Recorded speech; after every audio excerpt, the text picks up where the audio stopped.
साहब 600 साल पूर्व इस धरती पर, काशी की धरती पर जन्म लेता है। अपने घर में 14वीं संतान के रूप में जन्म लेता है।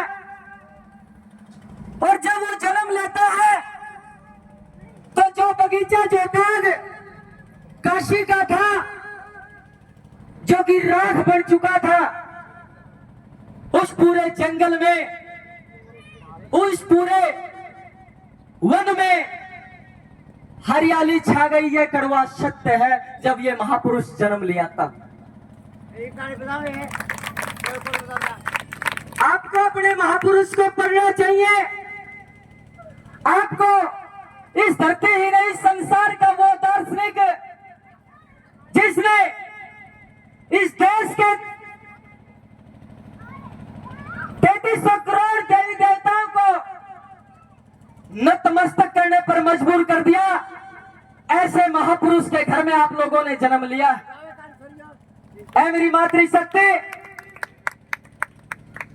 जो आज आप बड़े फख्र के साथ ये कहती हो कि गुरुजी को हम बारंबार प्रणाम करते हैं, इस गुरुजी की आपको थोड़ी हकीकत भी जाननी होगी। इस संसार के अंदर अगर कोई भी देवी देवता सही मायने में, अगर किसी के सामने कोई देवी देवता भी झुका है तो मात्र गुरु रविदास जी के चरणों में झुका। आपका गुरु कोई छोटी चीज नहीं थी इस धरती पर। इस देश के अंदर गुरु रविदास जी की वाणियां, संत कबीर जी की वाणियां, गंगा जाट जी की वाणियां, ज्योतिराव फूले, माता शांतिबाई फूले, झनकारी बाई, बिरसा मुंडा, तमाम इस देश पर समय समय पर रहबर हुए। लेकिन आपने उन रहबरों को न तो पढ़ा और न जाना। ये कड़वा सच इसलिए बता रहा हूं कि इस धरती पर आपके समाज के महापुरुषों ने, सिर्फ समाज के महापुरुषों ने समय समय पर इस समाज को चेताने की कोशिश की, समाज को जगाने की कोशिश की। लेकिन बड़ा दुख का विषय है कि मेरा समाज आज भी जागृत नहीं है। मेरे समाज के लोग आज भी एक दूसरे की टांग खिंचाई में लगे हुए हैं। मैं गुरु रविदास जी की एक बात आपको बताना चाहता हूं कि जब 600 साल पूर्व गुरु रविदास जी ने एक बात कही थी जो आज बिल्कुल सार्थक और दिख रही है और हो भी रही है। गुरु जी के पास पूरा समाज आया। जब आपको उस तालाब में पानी नहीं पीने दिया जाता था, मुझे याद है ये तालाब जो खारा कुआ जोड़ हुआ करता था। ऐ मेरी मातृशक्ति, और ये चाचा फतेह सिंह का घर यहाँ पर एक नलका हुआ करता था और जो घड़ियों की कतार थी वो मेरे घर तक लगती थी। मात्र एक घड़ा पानी का आपके पाते आता था और उस एक घड़े में आप अपना सब कुछ नहाती भी थी, अपने बच्चों को भी नहाती थी, अपने कुर्ते भी उसमें धो करके सुखा देती थी। आज विडंबना देखिए कि 5-5 घड़े तो हमें शौचालय में खराब करा। ये किसकी देन है? मैं ये देन बता रहा हूं, ये देन उस महापुरुष की देन है। ये तालाब, जिस तालाब में एक कुत्ता, एक भैंस पानी पी सकती थी, ऐ मेरे समाज के लोगों, इस तालाब के अंदर कोई भी शुद्ध इंसान पानी नहीं पीता था। मैंने मेरी आंखों से देखा। यहाँ पर एक चौकीदार रखा जाता था और चौकीदार को यह बात कही जाती थी कि शूद्र समाज, कौन शूद्र समाज? इस देश के अंदर 6743 जातियां हैं। 6743 जातियों में 6740 जातियों में बंधा यह समाज शूद्र समाज था। इस समाज को पानी, एक लोटा पानी पीने भी नहीं दिया जाता था। उस समाज में ऐसे ऐसे रहबर आपके जन्म लिए और उन रहबरों ने इस धरती से छुआछूत मिटाने का काम किया। ऐसे दार्शनिक के घर में पैदा हुए हो आप। है मेरी मातृशक्ति, मैं आपको बताना चाहता हूं, मेरे आंखों में आंसू आते हैं क्योंकि मैंने वो दौर देखा है कि जब झोली मांड करके घर से दाने लेकर के हम दुकान में जाते थे और दानों से हम अपना पूरा घर का खर्च चलाते थे। आज विडंबना देखिए, हमारा बच्चा एक एक दिन में 200 रुपए बर्बाद कर रहा है। क्यों? ले बेटा 10 का कुरकुरे खाया, ले बेटा चिप्स खाया, ले बेटा मैगी लिया। ऐ मेरी मातृशक्ति, इस बार बिठा दो भाई पर। ये मौके होते हैं, अगर आपको अच्छी बातें नहीं लगे तो मेरे को एक बार हाथ खड़ा करके सचेत कर देना कि भाई घड़ी होगी, अरे बैठ जा। ये जयंतियां क्यों मनाई जाती हैं? गुरु रविदास जी ने एक बात कहा था कि ऐसा चाहूं राज में मिले सबन को अन, छोट बड़ संग बसे रैदास रहे प्रसन्न। क्यों कही थी ये इतनी बड़ी बात? उस समय उस महापुरुष ने एक बात कही थी कि जितना राज का मजा होता है मेरे समाज के लोगों, ऐसा मजा किसी भी देवी देवता में, किसी भी तीर्थ में नहीं है। जब आपका राज हो जाएगा, इस धरती पर कोई भी ऐसा इंसान नहीं होगा जो आपकी माता, बेटी, बहन की तरफ आंख उठा करके देख ले। किसी की औकात है आज सरपंच की बहन बेटी की तरफ कोई आंख उठा के देख ले? है किसी की हिम्मत? क्योंकि वो इस गांव का राजा है और राजा राजा होता है। इसलिए गुरु रविदास जी ने कहा कि मेरा समाज, आप तर की ठोकर खा रहे हो। और जो मैं बात कहूं कि कहते हैं कि रविदास तो जुत्ती गाठा करता है मेरे समाज के लोगों, ये विडंबना उन लोगों ने बना दी क्योंकि उनके पास वो तथ्य थे, वो किताबें थी, वो बातें थी, लिखने वाले कलम उनकी थी। उन लोगों ने कलम के, उन कुत्तों ने आपके महापुरुष को जूती गांठने वाला बना करके छोड़ दिया। आपके महापुरुष ने कभी भी जूती गांठने का काम नहीं किया। इस देश के अंदर राजा से लेकर के रैंक तक पे किसी के सामने कोई झुका है तो डॉक्टर रविदास के सामने किसी राजा ने नतमस्तक होकर के झुकने का काम किया है। मीराबाई को आपने पढ़ा होगा, आप पढ़ो अपने घर पे। मीराबाई को ला करके राजपूत समाज के उस राजा की लड़की हुआ करती थी, उस राजा की लड़की को क्या कहा गया कि इस घर की चार दीवारी से बाहर नहीं जाना है। उस समय जो पर्दा आप जो घूंघट पे लगा रही है, ये पर्दा उस समय नारी के बिल्कुल सामने लगाया जाता था। उसको कहा जाता था कि इस घूंघट से, इस पर्दे से आपको बाहर नहीं निकलना। उसके पैरों में जो पाजेब आपके पैरों में है, इसका आप देखो, पढ़कर तो देखो कि इनकी विडंबना क्या है, इनका सार्थक सत्य क्या है। आप मांग भरती हो, बिंदी लगाती हो, गांव में कानों में जो बाड़ियां, इनका सार्थक पढ़ करके देखिए। इतने बड़े बड़े फोन ले रही हो, कम से कम सर्च मार के देख लिया करो। ये कड़वा सच है जो आपको सुनना पड़ेगा। वो पाजाब, बड़े बड़े घुंघरू बांध दिए जाते थे, ये पजेब जो आपकी सार्थक है, ये बेड़ियां थी उस नारी के पायों में कि आप घर से बाहर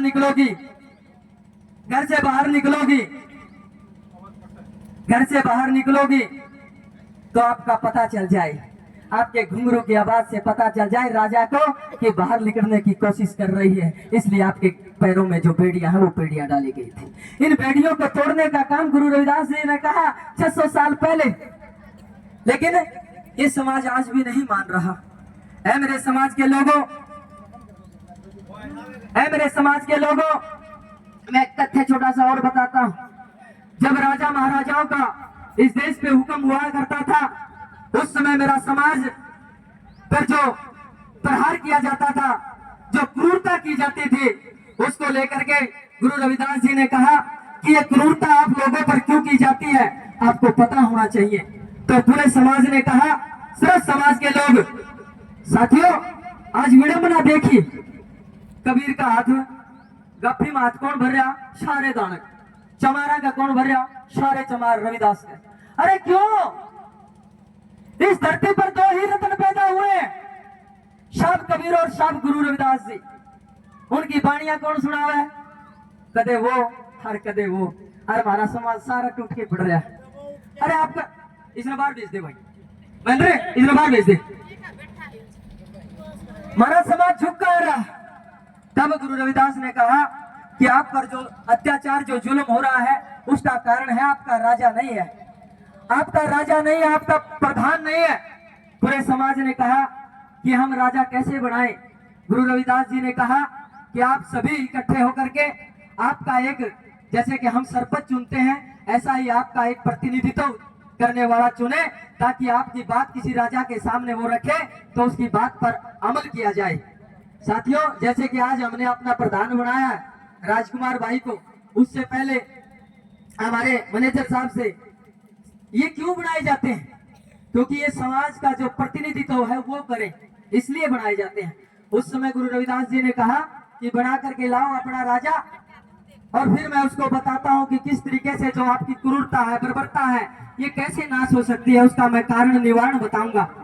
साथियों, 15-20 मीटिंग हुई, ये कड़वा सच है, लास्ट 15-20 मीटिंग हुई, लेकिन उनसे अपना राजा नहीं बन पाया। फिर दोबारा से आए गुरु रविदास जी के पास, कहा कि ये समाज एक दूसरे की टांग खिंचाई में लगा है, गुरुजी हमसे राजा नहीं बनेगा। गुरुजी ने कहा कि 2 प्रयास और कर लो, 15 दिन के बाद फिर आना, तब तक क्या पता आज जो मेरे पे नाराज है कल हो सकता है वो मेरे से खुश भी हो जाए। इसलिए 15 दिन का टाइम गुरुजी ने दिया कि 15 दिन बाद आपको फिर एक राजा बना के लाना है। लेकिन है मेरे समाज के लोगों, विडंबना देखिए, 15 दिन बाद भी मेरे समाज का एक प्रतिनिधित्व करने वाला इंसान चुना नहीं गया मेरे समाज से। फिर गुरु रविदास जी के पास गए और कहा कि हमसे राजा नहीं चुना जाता। गुरु रविदास जी ने कहा तो फिर मुझे ही राजा आपको चुनना पड़ेगा। गुरु रविदास जी ने मीटिंग बिठाई, पूरे समाज को बुलाने का काम किया और कहा कि आज मैं आपको एक राजा बनाता हूँ।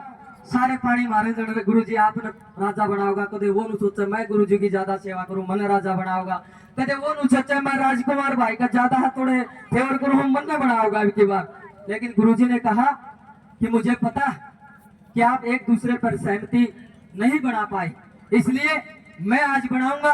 और एक पगड़ी जो मेरे हाथ में है, ये पगड़ी मैं यहाँ से फेंक करके मारूंगा, ये पगड़ी जिसके भी सर पे चली जाएगी साथियों वो आपका राजा होगा आज के बाद। लेकिन मेरे समाज की विडंबना, मेरे समाज के अंदर छल कपट इतना भरा पड़ा है, इतना भरा पड़ा है। नाम तो लिया किसका? राधा स्वामी का, बहुत अच्छी बात है, लो। नाम तो लिया धन धन सतगुरु का, बहुत अच्छी बात है, लो। नाम लेते हम रविदास जी का, बहुत अच्छी बात है, कबीर जी का, बहुत अच्छी बात है, राम रहीम फलाना धिकड़ा जिसका भी ले रहे हो बहुत अच्छी बात है। लेकिन आपके अंदर का जहर, आपके अंदर की चुगली चाटा चकोरी जितनी भी है, ये कौन मिटेगा? इनको खत्म कौन करेगा? अगर आपको यही करनी है तो किस काहे का सत्संग, काहे का गुरुजी का पंडाल, काहे का गुरुजी का सत्संग और काहे के ये सिंगर बुला रखे हैं? फिर अपने घर पे जाकर के बैठ के ऐशो आराम कर लो। जैसे कि अभी भोजन ले रही थी, लंगर ले रही थी गुरुजी का, और कोलगेट करके और झड़का के और चाल पड़ी थी। क्यों? क्या जरूरत है फिर सत्संग करने की? क्या जरूरत है आज गुरुजी की जयंती बनाने की? एक दिन तो आपका घर में भी सीरिया पटोड़िया बना के खाया जा सकता है। मेरे को बोलना क्यों पड़ा? कोई जरूरी नहीं है। मैं क्यों बोलना चाहता हूँ? मैं वो सच्चाई आप लोगों को बताना चाहता हूँ जो आज तक विडंबना है। गुरुजी ने जो ही वो पगड़ी उछालने की कोशिश की, उस पगड़ी के तार तार चुग लेंगे हमारा समाज ऊपर तक। जो ही गुरुजी ने पगड़ी घेरी, एक एक तार तार चुग लेगा मेरा समाज। उस दिन गुरुजी ने कहा कि मेरे समाज के लोगों, आप कभी भी एक नहीं हो सकते। ये गुरुजी की वाणी है, गुरुजी का दंड दिया हुआ जो आज आप भोग रहे हो, ये कड़वा सच है। आप इकट्ठे नहीं हो रहे।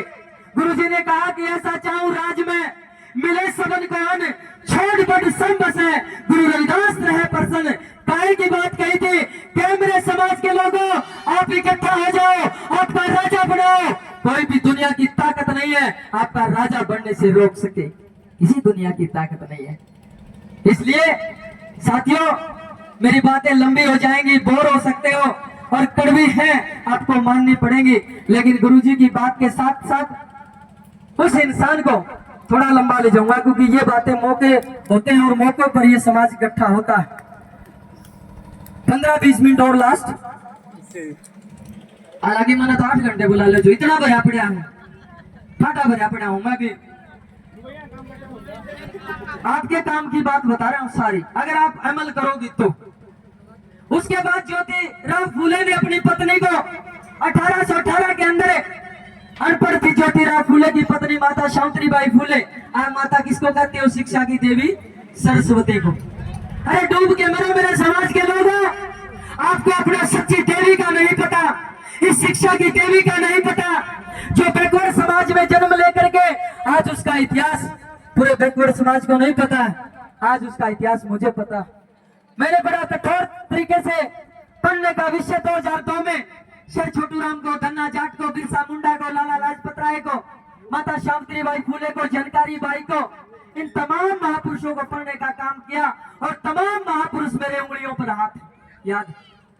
आपकी अपनी शिक्षा की देवी, सच्ची देवी, जिसने आपको घूंघट से बाहर निकालने का काम किया, पढ़ने का अधिकार दिया, माता सावित्रीबाई फुले आपकी सच्ची देवी है। उसको पढ़ने का काम करो। उसने आपकी जो पैरों में बेड़ियां हैं, उसको बेड़ियों को तोड़ने का काम किया। सती प्रथा, जब किसी का पति मर जाता था, कहने लगी ना चल लगी, बोली ना बोल। सती प्रथा, जब किसी महिला का पति मर जाता था तो उसको उस पति के साथ सती होना पड़ता था। याद है को नहीं? बुजुर्ग है ना, पूछ लिया करो, ना तो इस फोन में सर्च मार के देख लिया करो। सती प्रथा थी। अंग्रेज बुरे नहीं थे, इस देश की विशासत बुरी थी, इस देश के दार्शनिक बुरे थे, इस देश के रखवाले बुरे थे, इस देश की सत्ता जिन लोगों के हाथ में थी वो बुरे थे, अंग्रेज बुरे नहीं थे।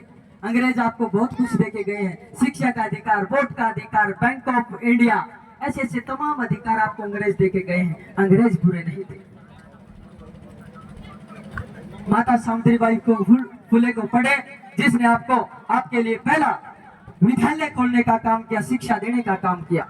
उसके बाद अगर आपको पढ़ना है तो उस इंसान को पढ़ना जिसके जयकारे तो आप बहुत लगाते हो, जिसकी फोटो तो आप अपने घरों में बहुत रखते हो, लेकिन एक कोरा ढोंग मात्र आप अपने घरों में फोटो रखते हो।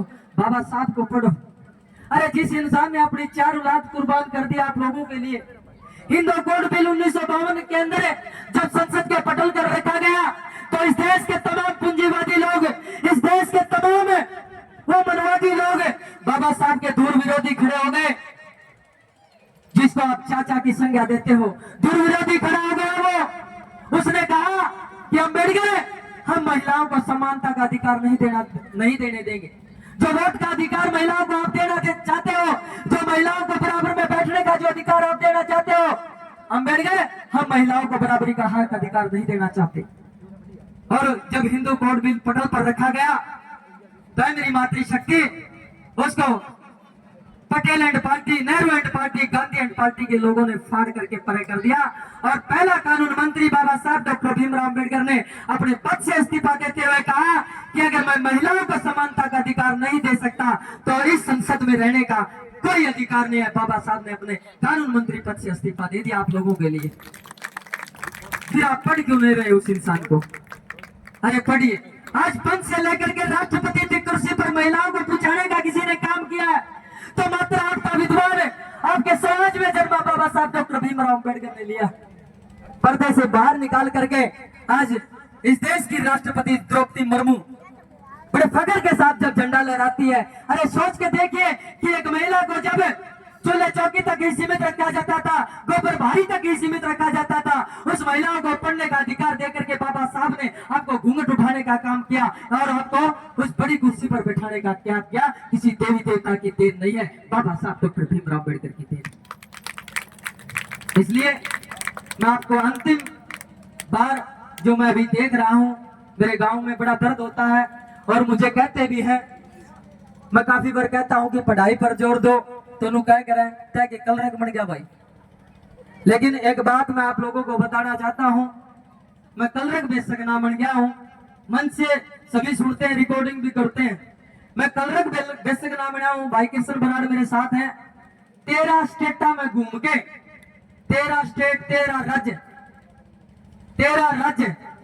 13 राज्य में एक भी राज्य ऐसा नहीं है, बिहार, छत्तीसगढ़, पंजाब, चंडीगढ़, महाराष्ट्र, पंजाब, हरियाणा, राजस्थान, पश्चिम बंगाल, कर्नाटक और तमिलनाडु, एक भी ऐसा राज्य नहीं है जिसमें तारा इस 3 फुट का भाई ना आपके बेटे ने 20 आदमी ना जान दो।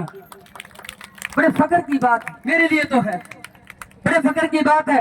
2013 के अंदर जब मैं सर्दी के मौसम में सरसा से लेकर के और दिल्ली जंतर मंतर तक अर्धनगन होकर के अपनी, मेरी फेसबुक पर काफी बार फोटो देखते हैं, कृष्ण बराड़ मेरे साथ था। जब फरवरी के महीने में सरसा से चला, जब मैं प्रदेश अध्यक्ष हुआ करता था doctor Ambedkar student front of India का, तब मैं अर्धनग्न होकर के कृष्ण बराड़ भी मेरे साथ था। जब हमने कुर्ते निकाल करके, शर्ट निकाल करके सरसा से और दिल्ली संसद भवन तक, जंतर मंतर तक चलने का जब हमने ठाना, सर्दी के मौसम में धुंध इतनी तेज थी, सर्दी बहुत ज्यादा, मेरे मगे सिरसा तो दिल्ली दिख रहा है अंदर के, क्योंकि मोटा ताजा घना था। पत्रकार सारे आगे उड़े इकट्ठे हो गए। नोबले भाई इस बेचारे ने संताप ने छोड़ दो, इसने क्यों मारो, जो तो हमने आगे कर रखा, इसने शर्ट गिरा दो, बेचारों ने शोर उड़ा दो, यो मरेगा ना कड़ा दिल्ली पूछाओगे तमें, दिल्ली को पूछाने मरेगा। 2013 की बात बता रहा हूँ, 5-4 मिनट और बस लास्ट। क्यों बता रहा हूँ, आपकी काम की बात है, शिक्षा की बात है। तो उसने कहा, और सारे जितने भी 8-8 फुट के सारे मोटे ताजा नुबले भाई, कैया ने तो तोड़ गया हो, 3-4 साल तो होगी, कैया ने तो तोड़ गया। और ये तो मरे को नहीं, दिल्ली जाकर राहुल गांधी से बात करके आओगा। क्यों? क्योंकि दलिया देना बंद करो, शिक्षा का प्रबंध करो।